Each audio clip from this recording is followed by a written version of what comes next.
అవసరం లేదు. ఒక పాయింట్ తీసుకొని అంటే ఇది ఇబ్బందికరంగా మారింది, దీని గురించి మాట్లాడొద్దు అని నేను ఒక వీడియో చేస్తే వైసీపీ సోషల్ మీడియా అంతా వీళ్ళకి పైనుంచి ఆదేశాలు వచ్చినాయి, మాట్లాడొద్దు అన్నారు, మాట్లాడట్లేదని ట్రోల్ చేస్తున్నారు. సరే, ఇంకొక విషయం మీద ఇంకేదైనా సలహా? ఇప్పుడు సిబిఐ రిపోర్ట్ చూసిన తర్వాత ఒకళ్ళ మాత కన్నీరు పెట్టినట్టుగా వచ్చిన వీడియోని అది కూటమి ప్రభుత్వం వాళ్ళు చేశారా లేదంటే వాళ్ళ అభిమానులు తయారు చేశారా, దాన్ని కూడా నేను ఖండించాను. దానిని కూడా వ్యతిరేకిస్తున్నారు. వంశీ గారు, నిజానికి ఒకళ్ళు ఇప్పుడు సత్యమూర్తి గారు చాలా వివరంగా డీటెయిల్డ్గా చాలా చక్కగా వివరించారు. అందుకే ఇది రాద్ధాంతం కాకుండా చాలా జాగ్రత్తగా తీసుకున్నాం. ఈ అంశం ఏదైతే ఉందో ఆయన మాట్లాడిన 2 అంశాలని ప్రజల్లోకి తీసుకెళ్లాల్సిన అవసరం ఉంది అనేది నేను భావిస్తున్నా. కానీ ఇది ఈ అసలు విషయం పక్కదారి పట్టేలాగా వెళుతుంటే మీరు కూడా అంటే ఒక ప్రతిపక్ష ఫోర్స్ని తట్టుకునే పరిస్థితి లేదా? పూర్తి వివరణ ఇలా ఏం జరిగింది అని చెప్పడంలో ఎవరైనా దుష్ప్రచారం తట్టుకునేటటువంటి అంత మంచితనం అయితే మాలో లేదు. కొత్తగా మంచితనం లేనంతగా ఏం మారిపోయారు? అదే మేడం చెప్తున్నాం కదా, దుష్ప్రచారాలను అయితే తట్టుకోం, గట్టిగా తిప్పి కొడతాం. అలా గట్టిగా తిప్పి కొడతాం అంటే వీళ్ళకి నచ్చదు. ఇప్పుడు ఇందాకటి నుండి బాధాకరం మేడం. యాక్చువల్లీ తిరుమల తిరుపతి దేవస్థానం అనేటటువంటి ఒక పవిత్రమైనటువంటి పుణ్యస్థలాన్ని ఇట్లా రాజకీయాల్లోకి లాగటం అండ్ ఆల్సో లాగడం అనేది బాధాకరం. ఫస్ట్ అలా బాధాకరం అయితే అసలు ఇవి ఎక్కడి నుంచి స్టార్ట్ అయ్యాయనే చూసుకుంటే వాళ్ళేమో నెయ్యి అని అంటారు, మేమేమో పింక్ డైమండ్, ఎక్కడరా పింక్ డైమండ్ అని మేము అడుగుతాం. సో అక్కడ నుండి స్టార్ట్ అయింది, అప్పటి నుండి స్టార్ట్ అయింది, చాలా బాధాకరం. ఆ తర్వాత మనం మాట్లాడుకున్నాం పరకామణి విషయంలో ఒక హత్య కూడా జరిగిందని చెప్పేసి కూడా మనం మాట్లాడుకోవాలి. ఒక హత్య తిరుపతికి సంబంధించి పరకామణిలో అప్పుడు ఏవిఎస్ఓ సతీష్ కుమార్ గారి హత్య కూడా జరిగింది. అన్ని దారుణాలు తిరుమల చుట్టూ జరుగుతా ఉన్నాయి. సో వీటన్నిటికీ పెట్టాలి లక్ష్మి గారు, వీటన్నిటికీ వీటన్నిటికీ ఫుల్ స్టాప్ పెట్టాలి. ఖచ్చితంగా రాజకీయాలకు అతీతంగా దోషులు ఎవరైనా కానీ శిక్షించబడాలని అయితే కూటమి తరపున నేను కోరుకుంటా ఉన్నా. రైట్, చెప్పండి కిషన్ గారు. లక్ష్మి గారు, నేను వంశీ గారిని కూడా ఇంకా ఆయన నోరు కూడా తెరిపించాలని చెప్పి నేను కూడా భావించట్లేదు. ఇంకోటి పరకామణి గురించి చెప్పారు కాబట్టి ఆ 2 మాటలు చెప్తాను. పరకామణి భవనాన్ని కట్టిందే జగన్మోహన్ రెడ్డి గారు. ఇంకోటి ఏంటంటే అక్కడ 360 degrees కెమెరాస్ మనం పెట్టి ఫిబ్రవరిలో లాంచ్ అయితే ఏప్రిల్లో దొంగను పట్టుకోవడం జరిగింది. అతని మీద కేసులు కూడా నమోదు చేయడం జరిగింది. అతను 30 ఏళ్ళగా అక్కడే పనిచేస్తున్నాడు. ఏవిఎస్ఓ ఎవరైతే దొంగ ఉన్నాడో 30 ఏళ్ళుగా పనిచేస్తున్నాడు. అతను ఎన్నో సంవత్సరాలుగా ఈ దొంగతనాలకు అలవాటు పడిపోయినట్టున్నాడు ఆ మనిషి. సో అందుకని ఎప్పుడైతే ఈ పరకామణి భవనం కట్టించి ఆ 360 degrees కెమెరా పెట్టినప్పుడే మనకి దొంగ అనేవాడు దొరకడం జరిగింది. ఇంకోటి చట్టం తన పని తన చేసుకోబోతుంది, దాని క్రమంలో అది జరిగింది.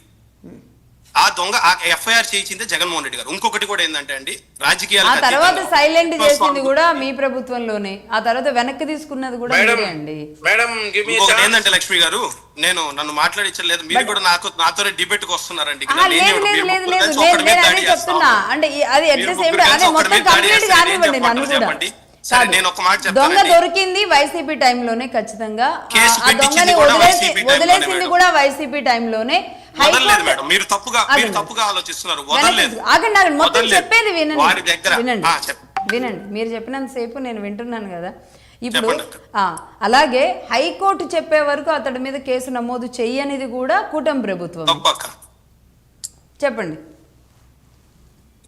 తర్వాత ఇప్పుడు ఈ విషయానికి వస్తే ఏంటంటే సత్యమూర్తి గారు చెప్పినట్టు, వంశీ గారు చెప్పినట్టు, ఇప్పుడు ఉండేది కేంద్ర ప్రభుత్వంలో ఉండేది వాళ్ళ కూటమే, రాష్ట్ర ప్రభుత్వంలో ఉండేది తెలుగుదేశం పార్టీ గవర్నమెంటే. ఈ రోజు ఈ ఫ్యాక్ట్ ఇవన్నీ వదిలేసేయండి. ఎవరు తప్పు చేస్తే వారికి శిక్ష వేయండి.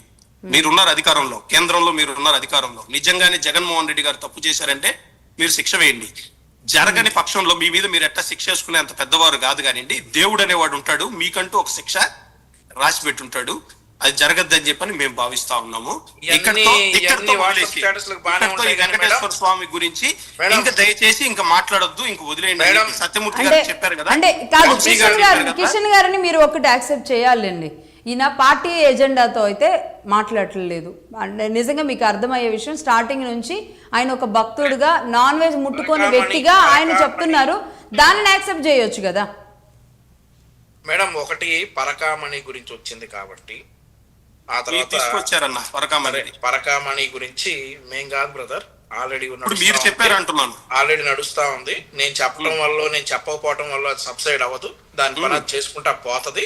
ఆ పరకామణి కేసు పెట్టింది జగన్మోహన్ రెడ్డి గారు, మీరు మాట్లాడడానికి అవకాశం వినండి జగన్మోహన్ రెడ్డి గారు. వినండి, మేడం ఇప్పుడు ఎప్పటి నుండో చేస్తా, ఇప్పుడు దొరికాడు అని చెప్పేసి కిషన్ గారు చెప్తా ఉన్నారు. మనం ఢిల్లీ టు హైదరాబాద్ రైలు వరంగల్లో ఎక్కామనుకోండి మేడం, టికెట్ లేకుండా వరంగల్ దాటగానే దొరికితే ఢిల్లీ నుండి ఫైన్ వేసుకొస్తారు, వరంగల్ నుంచి చేయరు. నేను వరంగల్లో ఎక్కానంటే నమ్మరు. ఆ రోజు అన్నా నువ్వు మాట్లాడుతున్నావు 3 సార్లు ముఖ్యమంత్రి ఉన్నప్పుడు చంద్రబాబు నాయుడు పూర్తిగా వినండి. ప్రతిదీ సమర్థించబడన్నా, ప్రతిదీ సమర్థించబడన్నా. పార్టీ అంటే అభిమానం ఉండాలన్నా, ఒక లెవెల్ వరకు ఉండాలన్నా. ఆ లెవెల్ దాటి మీరు వినండి బ్రదర్, పూర్తిగా వినండి. చెప్పండి. ఇప్పుడు పరకామణి దొంగ జగన్మోహన్ రెడ్డి గారు పట్టుకున్నారు, వెరీ గ్రేట్, ఒప్పుకుంటాం. కానీ ఆ తర్వాత అతని ఆస్తుల బదలాయింపులో నియమాలు ఎందుకు తప్పించబడ్డాయి? ఎందుకు టీటీడీకి అతని ఆస్తులు బదలాయించేటప్పుడు ఒక పేపర్ స్టేట్మెంట్ ఇవ్వాలి, అవన్నీ ఇవ్వాలి, అవన్నీ ఎందుకు ఇవ్వలేదు? అతనికి ఉన్నటువంటి మిగిలిన ఆస్తులు ఎవరి మీదకి బదలాయించబడ్డాయి అనేది ఇక్కడ క్వశ్చన్. టీటీడీకి ఇచ్చినేమో టీటీడీకి 15 కోట్ల రూపాయల ఆస్తులు ఇస్తే ఆ ఆస్తులు ఎక్కడివి ఏంటి? ఆ 15 కోట్ల రూపాయల ఆస్తులు ఇచ్చేటప్పుడు పేపర్ టెండర్ ఎందుకు ఇవ్వలేదు? పేపర్ లో ఎందుకు స్టేట్మెంట్ ఇవ్వలేదు? ఒక స్టేట్మెంట్ ఇవ్వాలి, పలానా వ్యక్తి టీటీడీకి ఈ ఆస్తులు ఇస్తా ఉన్నాడని చెప్పి స్టేట్మెంట్ ఇవ్వాలి. జడ్జి గారికి మీరు సలహాలు సూచనలు ఇవ్వండి.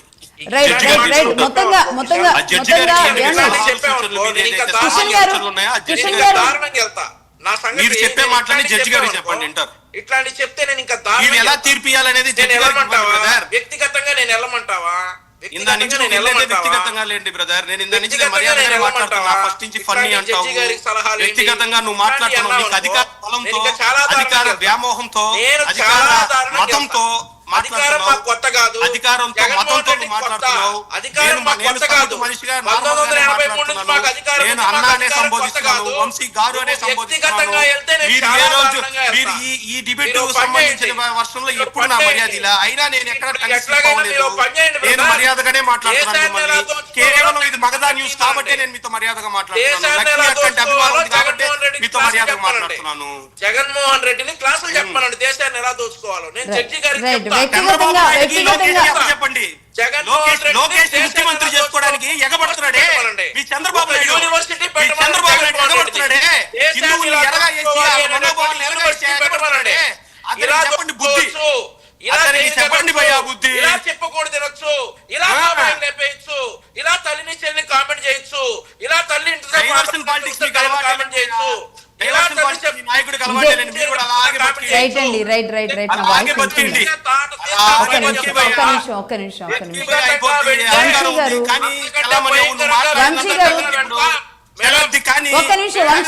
వంశీ గారు కిషన్ గారు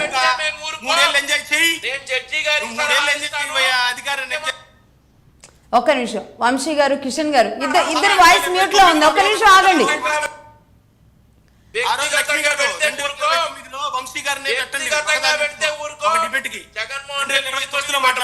ఖచ్చితంగా వ్యక్తిగతంగా కాంగ్రెస్ పార్టీ అధికారం వచ్చినా నేను వంశీ గారు